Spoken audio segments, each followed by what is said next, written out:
ನಮಸ್ತೆ ನನ್ನ ಪ್ರಿಯ ವೀಕ್ಷಕರೇ, ನಮ್ಮ ಲಕ್ಷ ಚಾನಲ್ಗೆ ಸ್ವಾಗತ. ವೀಕ್ಷಕರೇ, ಇವತ್ತು ನಾವೊಂದು ಶತ್ರುಗಳನ್ನ ಯಾವ ರೀತಿ ನಮ್ಮನ್ನು ನೋಡಿದ ತಕ್ಷಣ ಅವ್ರ ತಲೆ ಬಗ್ಸ್ಕೊಂಡು ಹೋಗಬೇಕು, ಮತ್ತು ಅದೇ ರೀತಿ ನಮಗೆ ಬೇಕಾದವ್ರನ್ನ ಯಾವ ರೀತಿ ವಶ ಮಾಡ್ಕೊಳ್ಳೋದು, ನಮ್ಮ ಕೆಲಸ ಕಾರ್ಯಗಳು ಆಗಬೇಕು, ನಮ್ಮ ಕೆಲಸ ಕಾರ್ಯಗಳು ಅವರಿಂದ ನಡಿಬೇಕು, ಯಾವುದೋ ಒಂದು ಅವ್ರ ಕಡೆಯಿಂದ ನಮಗೆ ಒಂದು ಸಹಾಯ ಆಗಬೇಕಾಗಿದೆ. ಈ ರೀತಿ ನಮಗೆ ಕೆಲಸ ಆಗಬೇಕಾದ್ರೆ ಅವ್ರ ಸಹಾಯ ನಮಗೆ ಬೇಕು. ಅಂಥವ್ರಿಗೆ ನಾವು ಯಾವುದಾದ್ರು ಒಂದು ವಶೀಕರಣದ್ದು ಒಂದು ವ್ಯವಸ್ಥೆ ಮಾಡ್ಕೊಂಡು ಹೋಗಬೇಕು. ಇದರಲ್ಲಿ 2-3 ಥರ ನೀವು ಒಂದು ಮಾಡಿಕೊಂಡಾಗ 2-3 ಥರದಲ್ಲಿ ನೀವು ಮಾಡ್ಕೋಬೋದು. ಬನ್ನಿ, ಇವತ್ತು ಅಂಥದ್ದು ಯಾವ್ದ್ಯಾವುದು, ಹೇಗೆ ಏನು ವಸ್ತುಗಳು ಬೇಕು ಅದಕ್ಕೆ ಅಂತ ನೋಡೋಣ. ಮಾಡೋ ರೀತಿ ಕೂಡ ನಾವು ನೋಡೋಣ. ಇದು ಒಂದು ಮೊದಲೇ ಹೇಳ್ದಂಗೆ ಶತ್ರು ನಾಶಕ ಒಂದು ತಂತ್ರ ಅಂತ, ಮತ್ತು ಅದೇ ಒಳಗಡೆ ಕೂಡ ನೀವು ಬೇರೆ ಬೇರೆ ರೀತಿ ಕೂಡ ಮಾಡ್ಕೋಬೋದು. ಮಂತ್ರಗಳು ಬೇರೆ ಇರ್ತವೆ ಅಷ್ಟೇ, ವಸ್ತು ಒಂದೇ ಇರುತ್ತೆ.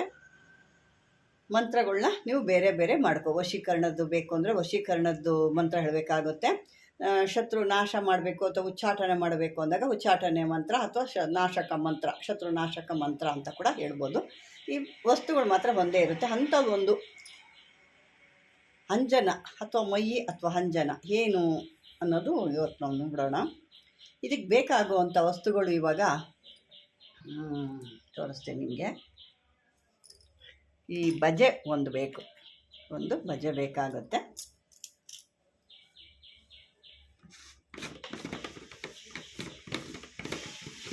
ಇನ್ನು ಕೆಲವೊಂದು ವಸ್ತುಗಳನ್ನ ತೋರಿಸ್ತೀನಿ, ಭಾಳ ಏನು ಜಾಸ್ತಿ ಇಲ್ಲ.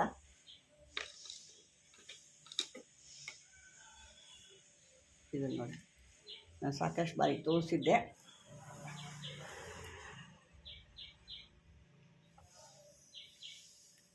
ನಾನು ಕೆಲವೊಂದು ವಿಡಿಯೋದಲ್ಲಿ ತೋರಿಸಿದ್ದೀನಿ. ಇದನ್ನು ಈ ರೀತಿ ಬರುತ್ತೆ. ಇದು ಒಂದು ಬೇರು, ಇದು ಭೂತಕೇಶಿ ಅಂತ ಅಂದ್ಬಿಟ್ಟು ಹೇಳ್ತಾರೆ. ಇದನ್ನು ಭೂತಕೇಶಿ ಅಂತಾರೆ, ನರಿಬಾಲ ಅಂತಾರೆ. ಇದಕ್ಕೆ ನಾನಾ ಥರ ಇದೆ. ಇವತ್ತು ಹೆಸರು ಇದಕ್ಕೆಲ್ಲ ಬಂದು ಭೂತಕೇಶಿ ಅಂತ. ಇದು ಸಾಕಷ್ಟು ದೇವಸ್ಥಾನಗಳಲ್ಲಿ ಯಾವ್ದಾನ ದುಷ್ಟಶಕ್ತಿ ಮಾಡಿ ಇಟ್ಟಿದ್ರೆ ಅಥವಾ ದುಷ್ಟಶಕ್ತಿಗಳು ಏನಾದ್ರು ಇತ್ತು ಅಂದರೆ ಅದಕ್ಕೆ ಇದನ್ನು ಅಲ್ಲಿ ಹೋಮದಲ್ಲಿ ಅಥವಾ ಇದು ಕೆಂಡದಲ್ಲಿ ಕೆಲವೊಂದು ಇನ್ನೂ ವಸ್ತುಗಳನ್ನ ಮಿಕ್ಸ್ ಮಾಡಿ ಇದನ್ನು ಹಾಕಿದಾಗ ಆ ದುಷ್ಟಶಕ್ತಿಗಳು ನಾಶ ಆಗ್ತಾರೆ ಅಂತ ಹೇಳ್ತಾರೆ. ಮತ್ತು ಇದಕ್ಕೆ ಬೇಕಾದರೆ ಅಂಜನೆಗೆ ಬೇಕಾಗುವಂಥದ್ದಕ್ಕೆ ಇದಕ್ಕೆ ಈ ಒಂದು ಅಂಜನ ತಯಾರು ಮಾಡೋಕ್ಕೆ ಈ ಒಂದು ಬಜೆ ಅಂತ ಏನು ಹೇಳ್ತೀವಿ, ಇದಕ್ಕೆ ಹೆಸರು ಹೇಳಬಾರ್ದು ಅಂತಾರೆ, ಆದರೂ ಇದನ್ನು ಹೇಳಿ ವಶೀಕರಣ ಬೇರು ಅಂತ ಹೇಳ್ತೀವಿ ನಾವು. ಇದು ಒಂದು ಬೇಕಾಗುತ್ತೆ. ಇದನ್ನು ನಾವು ಯಾವ ಥರ ಮಾಡೋದು ಅಂತ ನೋಡ್ಕೊಳ್ಳೋಣ. ಇದನ್ನು ಸುಡಬೇಕು ಅಂದರೆ ಒಲೆ ಒಳಗಡೆ ಆಗಲಿ ಇನ್ನೊಂದು ಮತ್ತೊಂದರಲ್ಲೆಲ್ಲ ಸುಡಬಾರ್ದು. ಕರ್ಪೂರ ಅಥವಾ ಪಚ್ಚ ಕರ್ಪೂರದಲ್ಲಿ ಇದನ್ನು ಸುಡಬೇಕು. ಕರ್ಪೂರ ಅಥವಾ ಪಚ್ಚ ಕರ್ಪೂರದಲ್ಲಿ ಇದನ್ನು ಸುಡಬೇಕಾಗುತ್ತೆ. ಅದನ್ನೇ ಮಾಡ್ತಾಯಿದ್ದೀನಿ, ನೋಡ್ಕೊಳ್ಳಿ. ಇಲ್ಲಿ ಇದನ್ನು ಮೇಲೆ ಹಾಕ್ಕೊಳ್ಳೋಣ.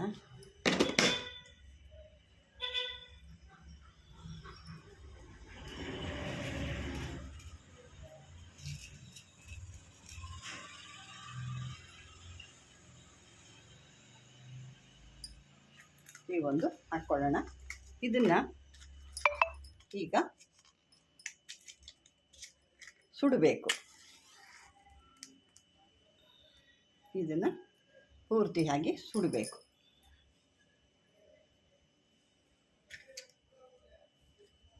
ಈ ಒಂದು ವಶೀಕರಣ ಬೇರು ಮತ್ತು ಈ ಒಂದು ಬೇರು ಮೊದಲೇ ಹೇಳಿದ್ನಲ್ಲ, ಅದನ್ನು 2 ಹಾಕಿ ಕರ್ಪೂರ ಜಾಸ್ತಿ ಹಾಕಬೇಕು. ಇದನ್ನು ಬೇರೆ ಅದರಲ್ಲೆಲ್ಲ ಸುಡೋಂಗಿಲ್ಲ. ಪಚ್ಚ ಕರ್ಪೂರದಲ್ಲೇ ಹಾಕೋದ್ರಿಂದ ಅದರಲ್ಲೇ ಇದನ್ನು ಸುಡಬೇಕು, ಅದರಲ್ಲೇ ಇದು ಕರ್ಕಾಗಬೇಕು. ಇದನ್ನು ಹಾಕಬೇಕಾದ್ರೆ ನೀವು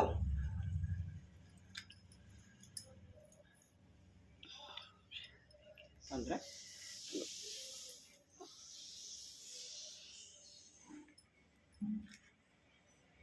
ನೋಡಿ, ಅದು ಸುಟ್ಟು ಭಸ್ಮ ಆಗಬೇಕು, ಪೂರ್ತಿ ಕರ್ಕಾಗಬೇಕು ಅಂತ ಏನು ಹೇಳ್ತೀವಲ್ವ, ಆ ರೀತಿ ಕರ್ಕಾಗಬೇಕಿದೆ. ಯಾಕೆಂದರೆ ಅದು ಹವೆ ಮೊಬೈಲ್ ಹೊಡಿತಾ ಇದೆ, ಅದಕ್ಕೆ ನಾನು ಹೈಟ್ ಮಾಡ್ತಾಯಿದ್ದೀನಿ ಸ್ವಲ್ಪ.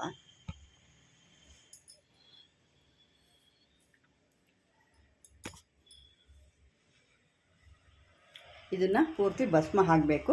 ಇದನ್ನು ನೀವು ಸ್ಟಾರ್ಟ್ ಮಾಡಬೇಕಾದ್ರೆ ನಿಮಗೆ ಶತ್ರುಗಳಿಗೆ ಬೇಕಾ, ಶತ್ರುಗಳಿಗೆ ಹೇಳ್ಕೊಂಡಾಗ ಶತ್ರುನಾಶಕ ಮಂತ್ರ ಹೇಳ್ಕೊಡ್ಬೇಕು. ನಾನು ಸಾಕಷ್ಟು ನಿಮಗೆ ಶತ್ರುನಾಶಕ ಮಂತ್ರಗಳನ್ನ ಹೇಳಿದ್ದೀನಿ. ಅದೇ ರೀತಿ ವಶೀಕರಣ ಮಂತ್ರಗಳು ಕೂಡ ಕೊಟ್ಟಿದ್ದೀನಿ. ನಾನು ಅದಕ್ಕೆ ಹೇಳ್ತಾ ಇರ್ತೀನಿ, ಯಾವಾಗ ನಿಮ್ಮ ಕೆಲಸಕ್ಕೆ ಬರುತ್ತೋ ಆ ಮಂತ್ರ ನಾವು ಕೊಟ್ಟಾಗ ನೀವು ಆ ಟೈಮ್ಗೆ ಅದನ್ನು ತೊಗೊಳ್ಳಿ ಅಂತ ಕೂಡ ಹೇಳ್ತಾ ಇರ್ತೀನಿ. ನೀವು ಬರ್ಕೊಂಡಿದ್ರೆ ಈ ಸಮಯಕ್ಕೆ ಇಂಥದ್ದು ಬರುತ್ತೆ ನಿಮಗೆ. ಇಲ್ಲ ಅಂದರೆ ಮತ್ತೆ ನಾನು ಕೊಟ್ಟಾಗ ತನಕ ನೀವು ಕಾಯಬೇಕಾಗತ್ತೆ. ಯಾಕಂದರೆ ನೀವು ಸಾಕಷ್ಟು ಯಾವಾಗಲೂ ಹಾಕಿರೋದನ್ನ ಮತ್ತೆ ಯಾವಾಗಲೂ ಕೇಳಿರ್ತೀರ. ಅದರಲ್ಲಿ ಸಾಕಷ್ಟು ಕೊಟ್ಟಿರ್ತೀನಿ. ಕೆಲವೊಬ್ಬರು ಕೇಳಿದರು, ಯಾವುದೋ ಒಂದು ಯಂತ್ರ ಹೇಳಿದ್ದೀರಾ, ವಶೀಕರಣ ಯಂತ್ರನ ಹೇಳಿ ಅದನ್ನು ಗಾಯತ್ರಿ ಮಂತ್ರಕ್ಕೆ ಹೇಳಿದ್ದೀರಾ ಅಂತಂದ್ಬಿಟ್ಟು ಏನೋ ಕೇಳಿದ್ರು ಅವರು. ಗಾಯತ್ರಿ ಮಂತ್ರ ಅಲ್ಲ, ಗಾಯತ್ರಿ ಯಂತ್ರರಾಜ ಮಂತ್ರ ಅಂತ ಹೇಳ್ಕೋಬೇಕು. ಯಂತ್ರರಾಜ ವಿದ್ಮಹೆ ಅಂತ ಬರುತ್ತೆ, ಅದನ್ನು ನೀವು ಹೇಳ್ಕೋಬೇಕಾಗತ್ತೆ. ಈಗ ಅವ್ರಿಗೆ ಉತ್ತರ ಸಿಕ್ಕಿದೆ ಅಂದ್ಕೊಂಡಿದ್ದೀನಿ. ಈಗ ಇದೆಲ್ಲ ಪೂರ್ತಿ ಕರ್ಕಾಗೋ ತನಕ ನಾವು ಏನು ಮಾಡೋಂಗಿಲ್ಲ, ಪೂರ್ತಿ ಕಪ್ಪಾಗಬೇಕು. ಮತ್ತು ಅದ್ರ ಜೊತೆಗೆ ನಾವು ಬೇಗ ಸುಡ್ಲಿ ಅದು ಕಪ್ಪಾಗಲಿ ಅಂತ ಬೇರೆ ಏನು ಮಾಡೋಂಗಿಲ್ಲ. ಬೇರೆದೇನೋ ಹಾಕಿ ಬೇಗ ಉರ್ಸೋಣ ಅದೆಲ್ಲ ಮಾಡೋಂಗಿಲ್ಲ. ಇದು ಪೂರ್ತಿ ಸುಡೋ ತನಕನೂ ಕಾಯಬೇಕು. ನೀವು ಇದನ್ನು ಈಗ ಬೇಕಾದಾಗ ನಿಮಗೆ ಯಾವುದು ಬೇಕು, ನಾನು ಮೊದಲೇ ಹೇಳಿದ್ದೀನಲ್ವಾ, ಶತ್ರುದು ಬೇಕಾ ಯಾರು ಬೇಕಾ ಅಂತ ಅಂದಾಗ ನಿಮಗೆ ಆವಾವ ಒಂದು ಮಂತ್ರಗಳನ್ನ ಹೇಳ್ಕೋಬೇಕು. ಈಗ ಸುಡ್ತಾ ಇದ್ದಂಗೆ ಈ ಮಂತ್ರಗಳನ್ನ ನೀವು ಹೇಳ್ಕೋಬೇಕು. ನೋಡಿ, ಇದು ಸುಟ್ಟಾಗ ವಶೀಕರಣಕ್ಕೆ ಬೇಕು ಅಂದರೆ ವಶೀಕರಣದ ಮಂತ್ರ ಹೇಳ್ಕೋಬೇಕು. ಶತ್ರುನಾಶಕ್ಕೆ ಬೇಕು ಅಂದರೆ ಶತ್ರುನಾಶಕ್ಕೆ ಮಂತ್ರ ಹೇಳ್ಕೋಬೇಕು. ಇದೆಲ್ಲ ಕಪ್ಪ ಆದಮೇಲೆ ಇದಕ್ಕೆ ಶುದ್ಧವಾದಂಥ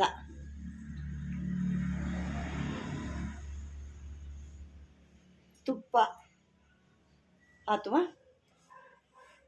ಅಂಕೋಲೆ ಎಣ್ಣೆ ಎಲ್ಲ ಸಾಮಾನ್ಯ ಸಿಕ್ಕಲ್ಲ. ಸಿಕ್ಕಿದ್ರೆ ನೋಡಿ, ಸಿಕ್ಕಿಲ್ಲ ಅಂದರೆ ತುಪ್ಪದಲ್ಲಿ ನೀವು, ಅಂದರೆ ಒಳ್ಳೆ ತುಪ್ಪ ಇರಬೇಕು. ನಮ್ಮ ನಾಟಿ ತುಪ್ಪ ಅಂತ ಏನು ಹೇಳ್ತೀವಿ ನೋಡಿ, ಆ ನಾಟಿ ತುಪ್ಪದಲ್ಲಿ ಇದನ್ನು ಪೂರ್ತಿ ಭಸ್ಮ ಅದನ್ನೆಲ್ಲ ಆದಮೇಲೆ ಅದನ್ನು ತೊಗೊಂಡು ನೀವು ನೀಟಾಗಿ ಒಂದು ಬೇರೆ ಬಟ್ಲಲ್ಲಿ ತೊಗೊಂಡು ಆ ನಾಟಿ ತುಪ್ಪ, ಹಸುವಿನ ತುಪ್ಪ ಹಾಕಿ ಚೆನ್ನಾಗಿ ಅದನ್ನು ಮಸಿ ಥರ ಅಂದರೆ ಪೇಸ್ಟ್ ಥರ ಚೆನ್ನಾಗಿ ಮಾಡ್ಕೋಬೇಕು. ಅದಕ್ಕೆ ಅದನ್ನು ಪೂರ್ತಿ ಕರ್ಕಾಗೋ ತನಕ ಬಿಡಬೇಕು. ಚೆನ್ನಾಗಿ ಕರ್ಕಾದಾಗ ಏನಾಗುತ್ತೆ, ನಿಮಗೆ ಪೂರ್ತಿ ಕಪ್ಪಾಗುತ್ತೆ. ಆವಾಗ ನಿಮ್ಗೆ ಈಸಿಯಾಗಿ ನೀವು ತುಪ್ಪ ಹಾಕಿ ಕಲಿಸಿದಾಗ ಅಥವಾ ಆ ಅಂಕೋಲೆ ಎಣ್ಣೆ ಹಾಕಿ ನೀವು ಕಲಿಸಿದಾಗ ನಿಮಗೆ ಅದ್ಭುತವಾದಂಥ ಒಂದು ಮೈ ಶುರುವಾಗುತ್ತೆ. ಅಲ್ಲಿ ಆ ಮೈ ಬರುತ್ತೆ. ಆ ಮೈನ ನೀವು ನಾನು ಹೇಳಿದ್ನಲ್ವ, ಶತ್ರುನಾಶಕ್ಕೆ ಬೇಕು, ಶತ್ರು ನಮ್ಮನ್ನು ನೋಡ್ತಾ ತಲೆ ಬಗ್ಗಿಸ್ಕೊಂಡು ಹೋಗಬೇಕು, ಅವ್ನು ನಮ್ಮನ್ನು ನೋಡಿ ಯಾವುದೇ ರೀತಿ ಪಿಟಕ್ ಅನ್ನಬಾರ್ದು ಅನ್ನೋದು ಇತ್ತು ಅಂತಂದರೆ ಆ ಮಂತ್ರ ಹೇಳ್ಕೊಂಡು ನೀವು ಇದನ್ನು 1008 ಬಾರಿ ಇದನ್ನು ಹೇಳಿ ಇದನ್ನು ಸಿದ್ಧಿ ಮಾಡಿ ಇಟ್ಕೋಬೇಕು. ಇದು ಯಾವುದಾದ್ರು ಒಂದು ಒಳ್ಳೆ ದಿವಸ ಸಿದ್ಧಿ ಮಾಡಬೇಕು. ನಿಮಗೆ ನಾನು ತೋರ್ಸೋಕ್ಕಾದ್ರೂ ಇವತ್ತು ನಾನು ಮಾಡ್ತಾಯಿದ್ದೀನಿ. ಆದರೆ ನೀವು ಇದನ್ನು ಗುರುವಾರ ಅಥವಾ ಭಾನುವಾರ, ಪುಷ್ಯ ನಕ್ಷತ್ರ, ಅಮಾವಾಸ್ಯೆ, ಹುಣ್ಣಿಮೆಗಳಲ್ಲಿ ಇದನ್ನು ಮಾಡ್ಬೋದು. ಇದನ್ನು ಈ ರೀತಿ ಮಾಡಿ ಕರ್ಕೆಲ್ಲ ಆದಮೇಲೆ ಈ ಥರ ನಾನು ಹೇಳ್ದಂಗೆ ಅದನ್ನು ಹಾಕ್ಕೊಂಡು ನಿಮ್ಮ ಶತ್ರು ಇದ್ದಾನೆ ಅಥವಾ ನೀವು ಯಾವುದೋ ಒಂದು ಕೆಲಸಕ್ಕೆ ಹೋಗ್ತಿದ್ದೀರಾ ಅಥವಾ ಅಲ್ಲಿ ಯಾವುದೋ ಒಂದು ಸಭೆ ಸಮಾರಂಭ ನಡೀತಿದೆ ಅಥವಾ ಯಾವುದೋ ರಾಜಕೀಯ ವ್ಯಕ್ತಿಗಳು ನೀವು ನೋಡೋಕ್ಕೆ ಹೋಗ್ತಾ ಇದ್ದೀರಾ ಅಂದಾಗ ಈ ಕರ್ಕನ್ನು ಆ ಮಂತ್ರ ಮತ್ತೊಮ್ಮೆ 21 ಬಾರಿ ಹೇಳಿ ಹಣೆಗೆ ಇಟ್ಕೊಂಡು ಹೋದರೆ ಎಂಥವರು ಕೂಡ ನಿಮ್ಮ ಮಾತಿಗೆ ಅಲ್ಲಿ ಒಂದು ಬೆಲೆ ಅನ್ನೋದಿರುತ್ತೆ. ಯಾರು ಕೂಡ ನಿಮ್ಮ ಬಗ್ಗೆ ಒಂದು ನೆಗೆಟಿವ್ ಆಗಲಿ ಅಥವಾ ಈ ರೀತಿ ಅಲ್ಲ ಆ ರೀತಿ ಅನ್ನೋದಾಗಲಿ ಯಾರೂ ಮಾತಾಡಲ್ಲ. ನೋಡಿ, ಇದು ಪೂರ್ತಿ ಕರ್ಪೂರದಲ್ಲೇ ಹಚ್ಚಬೇಕು. ನಿಮಗೆ ಪೂರ್ತಿ ಸುಡಬೇಕು. ನೋಡಿ, ಈ ರೀತಿ ಸುಡಬೇಕು ನೀವು ಪೂರ್ತಿಯಾಗಿ.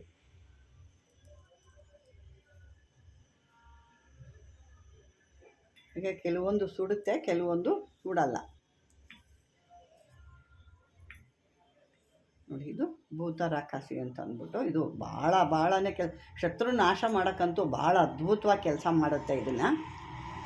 ಇದು ಏನೂ ಇಲ್ಲ, ಎಲ್ಲ ಈ ರೀತಿ ಸುತ್ತಬಿಟ್ಟು ಒಂದು ಬಟ್ಟೆ ಒಳಗೆ ಕಟ್ಟಿಬಿಟ್ಟು ಮಂತ್ರ ಹೇಳಿ ಅವ್ರ ಮನೆ ಹತ್ತಿರ ಓಡಾಡೋ ಜಾಗ ಅಥವಾ ಮನೆ ಮೇಲೆ ಹಾಕ್ಬಿಟ್ಟು ಕೂಡ ಶತ್ರು ನಾಶ ಆಗ್ತಾರೆ. ಅಷ್ಟು ಅದ್ಭುತವಾದಂಥ ಈ ಒಂದು ಶತ್ರುನಾಶಕ ಒಂದು ಮೈ ಇದು ಅಂತ ಅಂದ್ಬಿಟ್ಟು. ಅದೇ ರೀತಿ ನಿಮಗೆ ಯಾರು ವಶ ಆಗಬೇಕು ಅಂದರೂ ಕೂಡ ವಶೀಕರಣ ಮಂತ್ರ ಹೇಳ್ಕೋಬೇಕು. ಇದೇ ವಸ್ತುಗಳಿಗೆ ಬೇರೆ ಏನು ಹಾಕೋದು ಬೇಕಾಗಿಲ್ಲ. ಅದೇ ವಸ್ತುಗಳಿಗೆ ನೀವು ಅದನ್ನು ಆ ವಶೀಕರಣ ಮಂತ್ರ ಹೇಳ್ಕೊಂಡು ಇಂಥವ್ರು ವಶಿ ಆಗಬೇಕು ನನಗೆ ಅಂತ ಹೆಸರು ಸೇರಿಸ್ಕೋಬೇಕು. ಸೇರಿಸ್ಕೊಂಡು ನೀವು ಅವರ ಮುಂದೆ ಹಣೆಗೆ ಇಟ್ಕೊಂಡು ನೀವು ಓಡಾಡ್ತಾ ಇದ್ದರೆ ಕೆಲಸ ಆಗುತ್ತೆ. ನೀವು ಇಲ್ಲ ಹಣೆಗೆ ಇಟ್ಕೊಂಡು ಅವ್ರು ಎಲ್ಲೋ ಇರ್ತಾರೆ ಅಂದರೆ ಅದು ಯಾವುದೇ ರೀತಿ ಕೆಲಸ ಆಗಲ್ಲ. ಅವರು ನಿಮ್ಮ ಮುಖನ ಒಂದು ನೋಡಬೇಕು. ಆ ರೀತಿ ಓಡಾಡಿ ಅವರು ನಿಮ್ಮ ಮುಖನ ಅವ್ರಿಗೆ ಓಡಾಡ್ತಾ ಇದ್ದರೆ ಆವಾಗ ಒಂದು ಅಟ್ರಾಕ್ಷನ್ ಆಗುತ್ತೆ. ಏನು ನೀವು ಮಾಡದೆ ನೀವು ಈ ಊರಲ್ಲಿ ಇತ್ಕೊಂಡು ಅವ್ರು ಎಲ್ಲೋ ಊರಲ್ಲಿದ್ದಾರೆ, ಇಲ್ಲಿ ನನಗೆ ಆಕರ್ಷಣೆ ಆಗಬೇಕು ಅಂದರೆ ಖಂಡಿತ ಅದು ಕೆಲಸ ಆಗಲ್ಲ ವೀಕ್ಷಕರೇ. ಇದು ಒಂದು ಸರಿಯಾದ ರೀತಿ ತಿಳ್ಕೊಳ್ಳಿ. ನಿಮಗೆ ಇದನ್ನು ಸರಿಯಾಗಿ ತಿಳ್ಕೊಳ್ಳಿ. ಅದು ನಿಮ್ಗೆ ಅರ್ಥ ಆಗಿಲ್ಲ ಅಂದರೆ ಮತ್ತೊಮ್ಮೆ ನಾನು ಕಾಮೆಂಟ್ ಬಾಕ್ಸಲ್ಲಿ ಹಾಕಿ ಅಂತ ಹೇಳ್ತಾ, ಈ ಒಂದು ವಿಡಿಯೋ ನಿಮಗೆ ಇಷ್ಟವಾಗಿದೆ ಅಂತ ಹೇಳ್ತಾ ವೀಕ್ಷಕರೇ, ಮುಂದಿನ ಒಂದು ಒಳ್ಳೆ ವಿಷಯ ತೊಗೊಂಡು ಬರ್ತೀನಿ ಅಂತ ಹೇಳ್ತಾ, ಈ ವಿಡಿಯೋ ನಿಮ್ಗೆ ಇಷ್ಟವಾದರೆ ಲೈಕ್ ಮಾಡಿ, ಮಾಮೂಲಿಯಾಗಿ ಶೇರ್ ಮಾಡಿ, ಅದೇ ರೀತಿ ಸಬ್ಸ್ಕ್ರೈಬರ್ ಕೂಡ ಮಾಡ್ಕೊಳ್ಳಿ ಅಂತೇಳಿ ಧನ್ಯವಾದಗಳು.